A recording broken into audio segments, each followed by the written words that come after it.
A song is a very, very rich form of art because it combines lots of different aspects of our world. You must take people on a journey, whatever that is.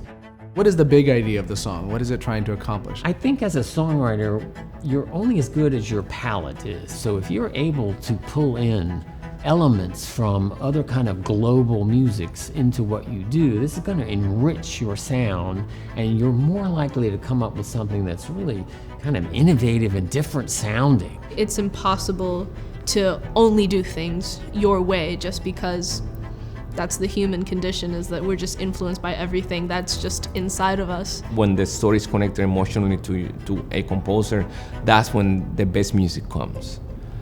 My aha moment when it came to songwriting was you don't need to use every tool in the toolbox.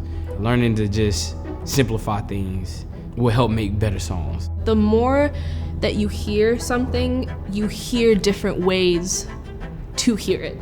Melodies are really important in songwriting because it's what you want people to remember.